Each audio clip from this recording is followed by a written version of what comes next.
Okay, so ready to dive into this solar eclipse in Libra. Absolutely, it's a big one. Lots to unpack. Yeah, I've been looking through these astrology articles, and there's some pretty interesting stuff in here. Hmm. First off, Ring of Fire eclipse. That's pretty dramatic, right? Yeah, October 2nd. Mark your calendars, folks. It's not every day you get the moon casting a literal ring of fire around the earth. And for it to happen in Libra seems significant. Like visually, it just screams balance, completion. Totally. You can't talk about Libra without talking about balance. And this eclipse, it's like a cosmic reminder to check in with ourselves, see where things are maybe a little out of whack. Especially in relationships, right? That's kind of Libra's whole jam. Exactly. And it's not just romantic relationships either. It's about all our connections, friends, family, coworkers, even that inner relationship with ourselves. Oh, I like that. So it's less about finding perfect balance and more about figuring out where our energy is going. Exactly. Are there relationships that leave you feeling drained? Are you giving more than you're receiving? Or maybe holding back from setting those healthy boundaries? This eclipse is a cosmic nudge to address those imbalances. That makes sense. And I did notice the articles also talk about speaking our truth during this eclipse, especially in our relationships.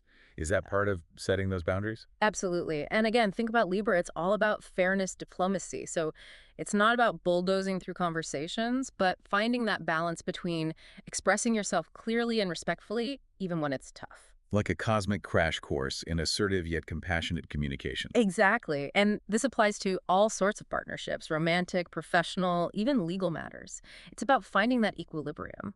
Now, the articles also mention this eclipse is extra potent for a few specific signs. We talk in Virgos meticulously organizing their eclipse to-do lists. Well, they might be feeling extra decisive with all that Virgo analytical energy. Seriously, though, Virgos might feel a surge of clarity, that gut instinct kicking in. Good time for them to trust those instincts. And Scorpios. They always seem to be in tune with the more, shall we say, mystical side of things. Oh, absolutely. Scorpios are already intuitive, but this eclipse, it's like their intuition gets a supercharge. Vivid dreams, strong gut feelings, journaling would be a good idea for them. Never know what might come up. Makes sense. Now, we can't forget about Libras themselves, right? This is a big one for them. Huge. Last eclipse in their sign for 18 years. It's a pivotal moment for Libras to really step into their power, embrace who they are. The articles even mention makeovers and style updates. Love that. It's true. This eclipse is all about self-expression for Libras. What better way to embrace your authentic self than by expressing it outwardly, too? I'm here for it. Mm. Now, even though certain signs might feel this eclipse more intensely, the articles stress that everyone's going to feel it in some way.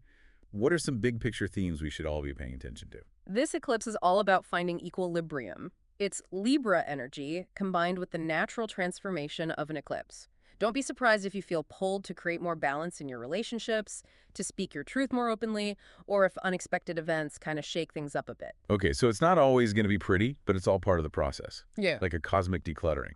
Exactly. Out with the old, in with the new. And that can manifest in all areas of life, relationships, work, even our own belief systems. It's a time for personal inventory, for sure. Now, this might sound a little out there, but one detail from the articles really caught my eye. A kazemi happening during the eclipse. Sounds like a new brand of sparkling water. It does, doesn't it? But seriously, in astrology, a cazimi is when the sun and Mercury are conjunct, meaning they're super close together in the sky. And Mercury is all about communication, right? Mhm. Thinking, decision-making. Hmm. So what does this superpowered Mercury mean for us? Think of it as a cosmic boost for communication. If you've been putting off a difficult conversation, need a burst of creativity for a project, or just want to express yourself with more clarity, this is your moment. So it's not just about what we're saying, but the intention and clarity behind it. Exactly. This Kazemi adds an extra layer of oomph to our communication, making it a powerful time to connect with others authentically. Interesting. Now, speaking of intention, the articles also talk about setting intentions as a way to work with this eclipse energy. But is that different from, say, New Year's resolutions? That's a great question. The key difference with eclipses is that they're not just about new beginnings, they're also about letting go. Okay, so there's a sense of closure as well. Exactly. So while setting intentions during this time can be super powerful, trying to force things to manifest exactly as we envision them might not be the best approach. It's about surrendering to the flow of the universe a bit more, trusting the process. You got it. This eclipse is about embracing the unknown, being open to those unexpected twists and turns, and trusting that whatever unfolds is happening for our highest good. There's a certain beauty in surrendering control like that, isn't there? Absolutely. It's about surrendering to the wisdom of the universe. And honestly, that can be a little scary, a little unpredictable, but that's also where the magic happens. Speaking of unpredictable, the articles mention eclipses can be pretty emotionally charged, right? Like, we might feel things more intensely or have unexpected stuff come up. Totally. Eclipses can bring things to the surface, sometimes stuff we didn't even realize we were holding on to. Okay, so how do we deal with that? Asking for a friend. First and foremost, be kind to yourself. Eclipses can be energetically demanding, so don't be afraid to prioritize self-care.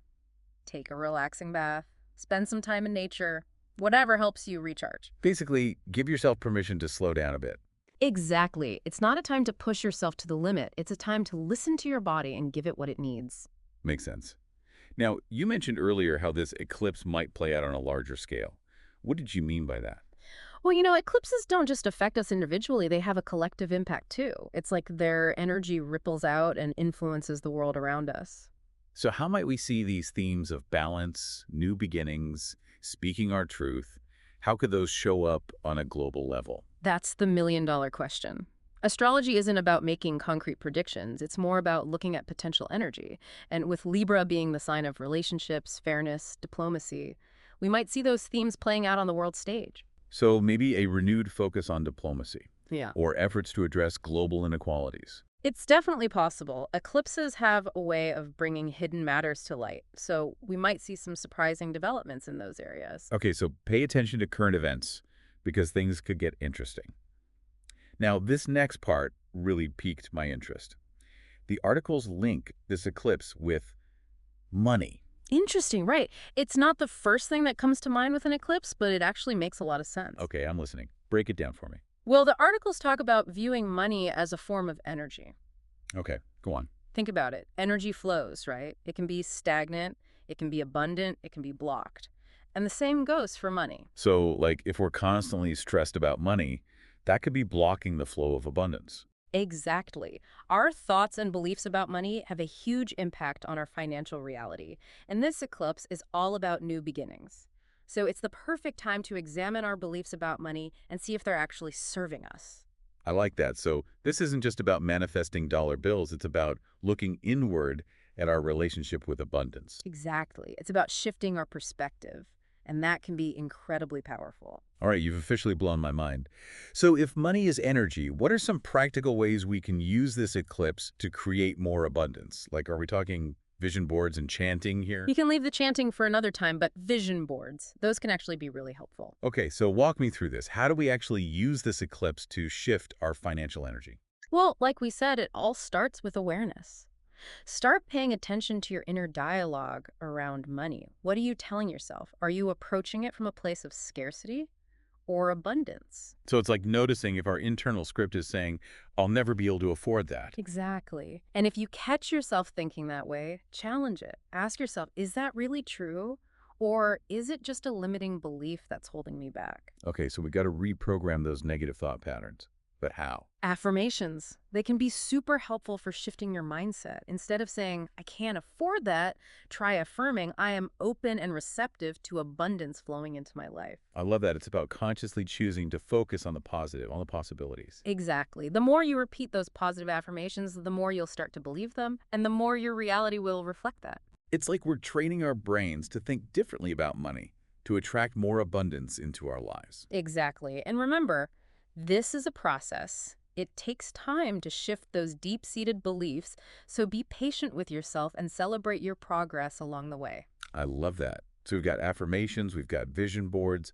What other practical magic can we work with this eclipse? Well, the articles also talk about surrounding yourself with physical reminders of abundance. Okay, I'm intrigued. Give me an example. It could be as simple as creating a vision board with images that represent wealth and prosperity to you, maybe placing a few crystals known for attracting abundance in your living space. So it's like we're creating a tangible representation of our financial goals, something we can see and interact with every day. Precisely.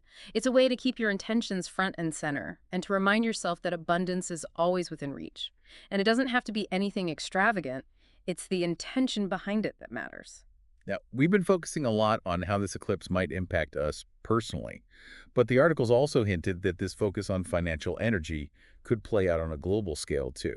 What are your thoughts on that? It's certainly an intriguing thought. While I'm no expert in mundane astrology, which focuses on world events, it's not out of the question that this eclipse could bring about shifts in global financial systems. So maybe a greater emphasis on financial equality or a push to restructure systems that perpetuate wealth disparity. It's possible. Eclipses often act as catalysts for change, and with the energy of Libra highlighting fairness and balance, we might see some unexpected developments in those areas. It's like the universe is urging us to find more equitable and sustainable solutions. It's definitely a lot to think about. Absolutely.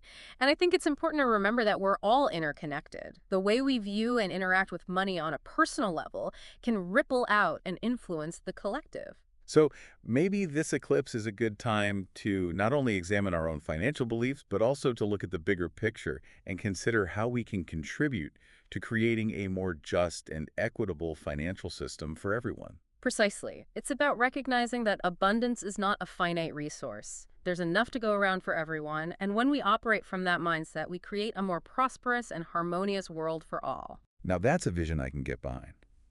Speaking of visions, I love how this eclipse encourages us to dream big, to imagine a brighter future, not just for ourselves, but for humanity as a whole. And maybe, just maybe, by tapping into this potent cosmic energy and aligning ourselves with the forces of balance, justice, and abundance, we can start to make that vision a reality. I love that. It's a powerful reminder that we're not just passive bystanders in this cosmic dance. We have the power to create change, both in our own lives and in the world around us. Absolutely. And this eclipse is like a cosmic invitation to step into that power and start creating the future we want to see. Beautifully said. So we're talking about shifting our money mindset. It feels big. Where do we even start? It can feel overwhelming, right? Like, how do we go from wishing for abundance to actually experiencing it? Exactly. It's like, okay, I'm open to abundance. Now what? Well, the articles mention a few practical things we can do. One that really resonated with me is gratitude. Gratitude. Okay, that makes sense. But how does simply being grateful actually bring in more abundance? It's about shifting your focus. Instead of dwelling on what you lack, you're consciously acknowledging the abundance that's already present in your life. Even if it's just appreciating a roof over our heads, a good cup of coffee. Exactly. Those small things add up. Gratitude raises your vibration, and that positive energy attracts more abundance. Okay, I can get behind that. What else? Visualization is another powerful tool. Oh, right, like creating those vision boards we talked about. Mhm. But instead of just financial goals, we're visualizing a life of abundance in all areas. Exactly. Close your eyes and imagine yourself living that abundant life, traveling, pursuing your passions, whatever brings you joy. Really try to feel it. Like really tap into those emotions, even if the situation itself isn't real yet. Precisely. The more real you can make it feel, the more you're aligning yourself with that vibration of abundance, and the more likely you are to manifest it. Okay, I'm definitely adding visualize my dream life to my to-do list. What else? Any other abundance boosting tips? Well, the articles also talk about surrounding yourself with physical reminders of abundance, like we talked about with vision boards, or even just placing a few crystals known for attracting abundance around your house. It's about creating that visual reminder, keeping our goals and intentions front and center in our minds. Exactly. Every time you see those things, it reinforces that energy of abundance. I love that. Okay, so we've got our affirmations, our vision boards, our crystals. What about this idea of money energy playing out on a global scale? Could this eclipse influence things like financial policies or economic systems? That's a fascinating question. I'm not a mundane astrologer, but it's certainly possible. Eclipses can act as catalysts for change, right? And Right. with Libra's energy highlighting justice and balance. Makes you wonder if we might see some shifts towards the more equitable financial system. Exactly. And maybe a greater emphasis on things like sustainable economics and Mhm. responsible resource management. It's like the universe is urging us to find a more balanced and harmonious way of relating to money and resources, not just on an individual level, but on a collective one as well. Okay, I have chills. This is big picture stuff. It is. And while it's exciting to think about those global shifts, I think it's important to remember that real change starts on a personal level. So as we navigate this eclipse, we can ask ourselves, how are my own beliefs and actions around money contributing to either the problem or the solution? Exactly. It's about taking responsibility for our own energy and trusting that as we raise our vibration, we contribute to raising the vibration of the collective. Okay, shifting gears a bit here. We got a great question from a listener. They say they're feeling a bit overwhelmed by all this cosmic information. Any advice for those who are feeling a bit overloaded? It's completely understandable to feel overwhelmed. We're talking about some pretty big, complex concepts here. My advice, don't put too much pressure on yourself to understand everything perfectly. It's not about becoming an astrologer overnight. Exactly. Take what resonates with you and leave the rest. Follow your intuition. Exactly. If something feels right, explore it further. If not, let it go. And remember, you don't have to do this alone. There are so many resources out there, books, websites, other podcasts. Find what works for you and dive in at your own pace. Absolutely. Learning about astrology should be an exciting journey of self-discovery, not another thing to stress about. Love that.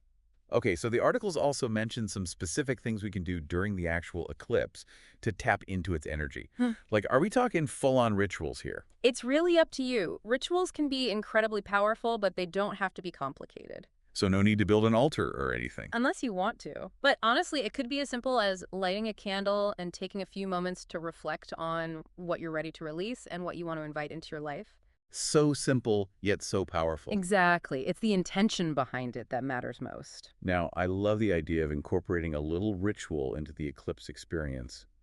What other practices can people explore? Journaling is always a powerful tool, especially during times of transition like an eclipse. Any prompts in particular that might be helpful for people to explore in their journals? Absolutely. You could start by reflecting on the themes of this eclipse: balance, relationships, new beginnings.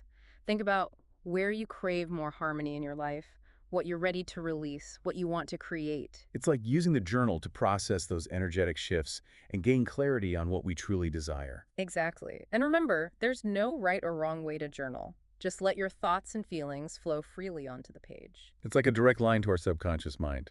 Exactly. And don't underestimate the power of those written words. Oh, I believe it. Words hold so much power. What about meditation? Is that something people can do during the eclipse? Absolutely. Meditation is a wonderful way to quiet the mind and connect with your intuition.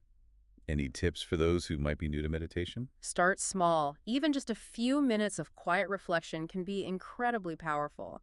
Find a comfortable seated position, close your eyes, and just focus on your breath. And if your mind starts to wander, just gently guide it back to your breath. Precisely. Don't judge yourself if your mind wanders. It's totally normal. Just keep bringing your attention back to your breath. It's like we're training our minds to be more present, more focused. Exactly. And as you develop that stillness within, you'll find that your intuition becomes louder and clearer. Love that.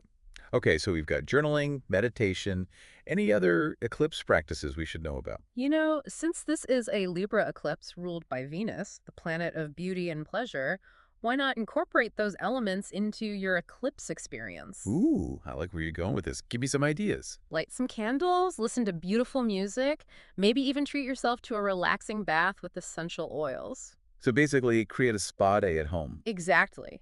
Or get dressed up in an outfit that makes you feel amazing, even if you're just staying in. Because when we feel good, we attract more good into our life. Exactly. It's about aligning yourself with that vibration of beauty, pleasure, and abundance.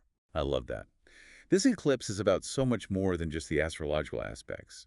It's about connecting with ourselves on a deeper level, nurturing our well-being, and creating a life that feels aligned with our truest selves. Beautifully said. Okay, you ready to tackle some listener questions? Absolutely. Let's dive in. Perfect. This one feels super relatable. All this talk about new beginnings is making me excited, but also kind of anxious. Any advice for dealing with those pre-eclipse jitters? Totally get it. Change can be a bit scary, even when it's positive change. First things first, don't judge those feelings. It's okay to feel a mix of excitement and anxiety. It's like we're riding a roller coaster in the dark. You're strapped in for the ride, but you don't know what's coming. Exactly. And instead of trying to fight those feelings, try to reframe them. What if this eclipse brings amazing things you haven't even imagined yet? Okay, I love that. It's about shifting from what if it goes wrong to what if it goes amazingly right. Exactly. Embrace the unknown. Trust yourself. Trust the process. And remember, we're all going through this together. Collective cosmic roller coaster ride. I Oh. like it. Okay, this next one is interesting. I love this idea of money as energy, but I'm struggling to actually apply it. Any tips for shifting my money mindset? It's one thing to understand it intellectually, but actually changing those deep-seated beliefs, that's the real work. And it starts with paying attention to that inner voice. What is it saying about money? Like if you hear yourself saying, I'm bad with money, dig a little deeper. Where's that coming from? Exactly. Is it really true? Or is it a belief you've picked up somewhere along the way? Once you identify those limiting beliefs, you can start to challenge them. So it's like weeding a garden.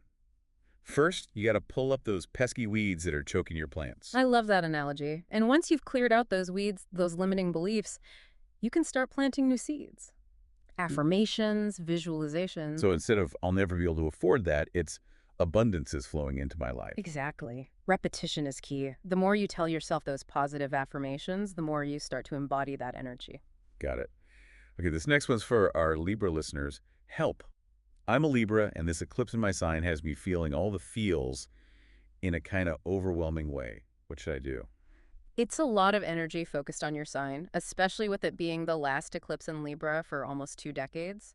My advice, don't try to fight it. Surrender to the process. Go with the flow, right? Exactly. This is a powerful time for Libras to step into their power, to embrace their authentic selves. Any advice specifically for navigating this energy? Listen to your intuition, set healthy boundaries, and don't be afraid to let your light shine. I love that. Okay, this next question is something I think we can all relate to. How do I even begin to process all this cosmic information and apply it to my own life? It's fascinating, but a little overwhelming. You said it. Astrology can be a lot, especially for beginners. My advice is don't overthink it. Don't get lost in the details. Exactly. Start with what resonates with you. Follow your curiosity. If something doesn't feel right, let it go. It's your journey. Exactly. Astrology should be empowering, not overwhelming. Love that.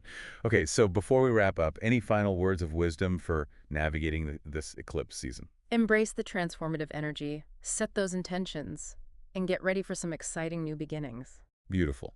And on that note, this has been an incredible deep dive. Thank you so much for sharing your wisdom with us. My pleasure. Always happy to talk about all things cosmic. And to our amazing listeners, thank you for joining us on this journey. Remember to trust your intuition, embrace the unknown, and keep shining bright. Until next time.